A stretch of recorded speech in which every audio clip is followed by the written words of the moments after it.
okay, we're going to do it. We're going to do it. So I started it, and I'm pissed off already. I'm pissed off already, guys.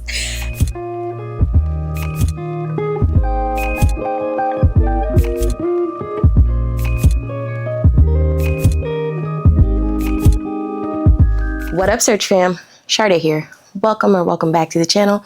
If you're new, my name is Sade. I'm out here curating and co-creating a cool ass life. And unfortunately, it's almost time for the school year to start back.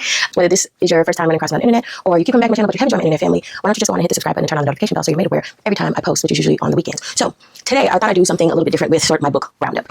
Like I said, the school year is rushing towards my face. So I'm going to talk about the books that I'm going to be reading in lieu of that, right? To help me get prepared for the semester. Because if you've been around a while enough, you've heard me talk about the fact that I am a college professor by day job.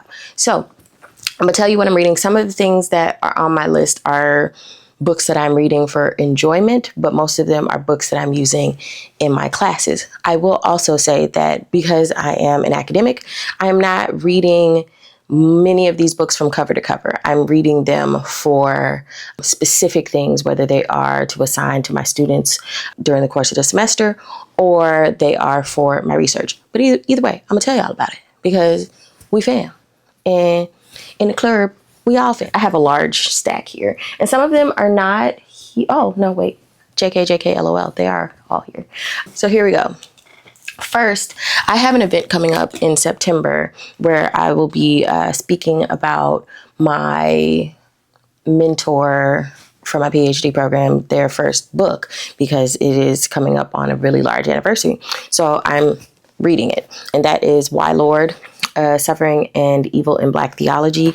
And like I said, my advisor wrote this book, and I've read much of my advisor's work. So this is going to be sort of refreshing me on their argument about Black evil and suffering.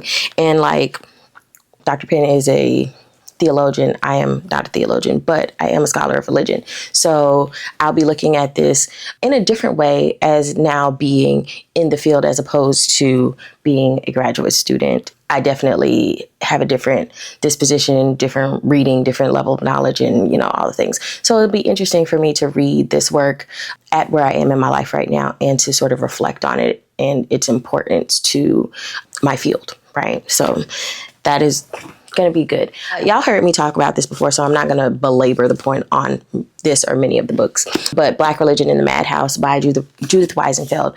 I have started it. I am a little more than maybe a quarter through, and I'm reading it because of my interest. I have an interest in psychoanalysis as a part of my research, and the idea of studying race and psychiatry during and post enslavement is fascinating to me, especially because we have to take into account the importance of realizing how systems of oppression work through different areas, including things like psychiatry. So like if you didn't know, psychiatry, much like a lot of Western medicine, is deeply racist. So I am continuing to work through this one. And it is a hard one because it's a historical work. And also, you know, the writing sometimes is a little difficult and a little dense, even for someone like me. So these are slow reads. Like most of the academic books that I read them more slowly because I have to take them in with a different level of specificity, I guess,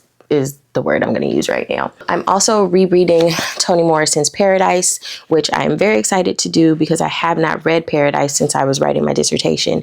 And Paradise is about a group of women who are living in what was formerly a convent, and they are outside of this all Black town. And the town is very sort of traditional in most of its beliefs. And these women, because they're all living together and, you know, the town feels like they're doing some funky stuff because they don't just fall in line with the sort of traditions and social expectations of the town. And so they think they're witches. And so they are planning to go kill these women. And so this is about their story and like the healing that the women are trying to create in this space together, because they're broken and lost in various ways. So like there's a little bit of magic in it. There's some religion and things like that. My students are going to read this in one of my courses. So I'm excited to reread this with them in mind. And so like I'm reading it not to form an argument, which was the first time I read it, but I am reading it to figure out how I can distill the best out of my students. So that's pretty cool. This one, the dust jacket is off because I usually take the dust jackets off my books, but this is Dapper Dan Made in Harlem. And I'm reading this for research. And so this is Dapper Dan's memoir, which I am super excited about because I do have an interest in aesthetics and Black style and things like that, and how that incorporates into my own research interests. So I'm excited to get through that. I actually started it already. A lot of these I've started. I'm also rereading How to Read African American Literature by Aida, Levy, Hussen. This as well I'm reading for one of my classes, the one that is actually reading Paradise. So I've already read the first chapter or the introduction again. And introductions for academic books usually hold a lot as far as the main argument, and many scholars also put in sort of the layout of the book. And so there's a chapter in here specifically that takes up Paradise that I am rereading to potentially assign for class. I just decided to reread through this, and this is God is a Black Woman by Cristina Cleveland, also a class book. I actually ground one of the courses that I'm teaching in the fall in this book, but I'm doing it in a different way, right? So this is by a scholar, Cristina Cleveland, who identifies, I believe, as a womanist, public theologian. And so she writes from the perspective of exploring and discovering the Black Madonna in Europe. And so now I'm thinking about this in terms of like literature, right? So it's an excellent book. And maybe I'll do a deeper dive into this one because it is absolutely fantastic. My students always find it really, really interesting. Yeah, I told y'all I was going to get to this. Children of Anguish and Anarchy. Thank you to my best friend T-Baby, because she texted me. She's like, I'm starting it. And I was just like, okay. We're going to do it. We're going to do it. So I started it, and I'm pissed off already. I'm pissed off already, guys. And I'm almost a quarter way through this one too, but it's stressing me out. Toni Adeyimi, she be stressing me out in this series. But I'm very much looking forward to seeing how this shakes out. Ooh, but child, they on my nerves already. I also got from the library Elevator Pitch, which this is a fun read.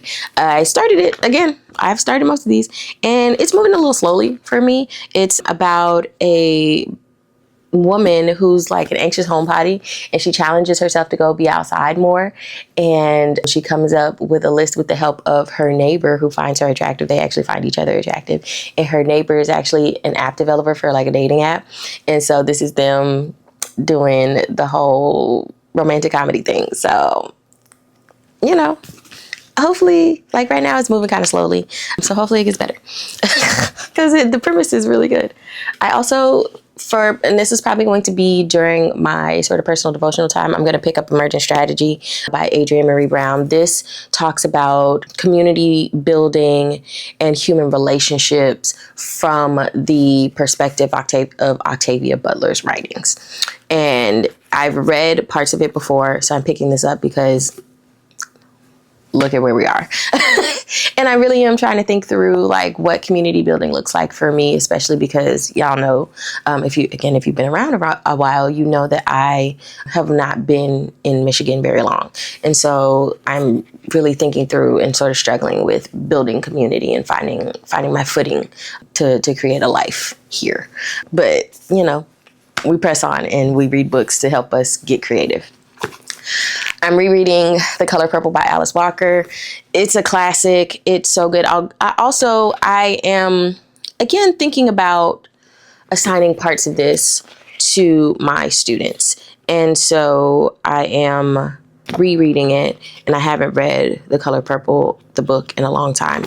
But I'm rereading it to see what portions of this I might use in class, because it does, like, what we don't seem to get from the films and I would say the musical adaptation as well, is that the Celie's story is written in letters to God.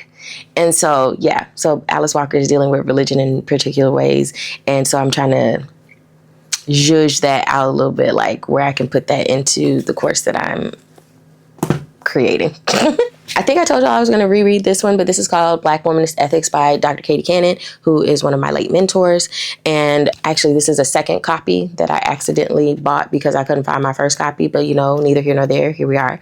But this is not a bad thing. So I got my clean copy to do a different set of notes for class. For a class, two classes I'm teaching are going to read sections out of this. And so Black Womanist Ethics talks about the moral character of African-American women and how African-American women develop ethical modalities in light of and in spite of their historical situation. So Cannon goes through looking at enslavement and then Reconstruction into the 20th century, because this was written in 1988. But also she's the first one to come up with the like in religious studies using Black literature, especially Black women's literature, as subject matter for the study of African-American religion.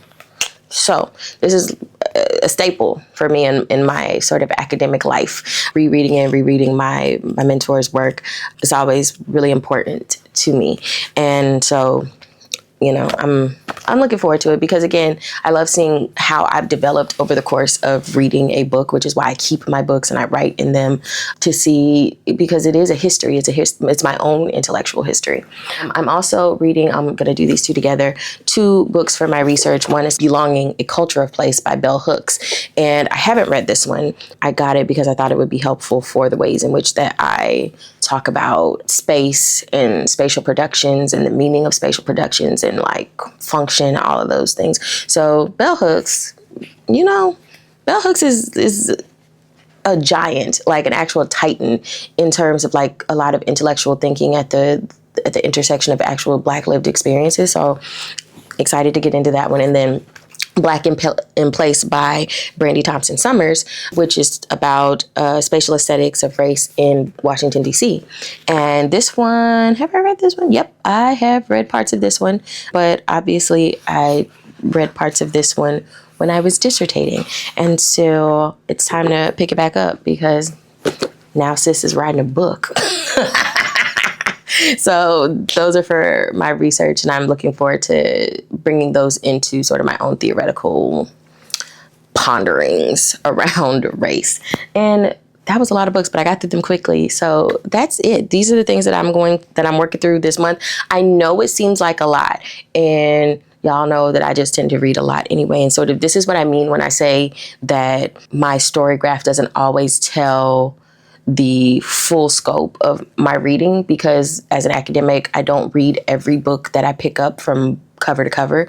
I read for what I need and to understand, and then I move on to the next one, so that it's not always full books. And I usually, unless it is, I read the full book, I don't in my story graph. These are things that are going to help me to get through planning and enjoying myself in the process. As always, friends, don't forget to like, comment, subscribe, tell a friend about the channel, talk to me in the downstairs area, and I'll see you in the next one. Bye.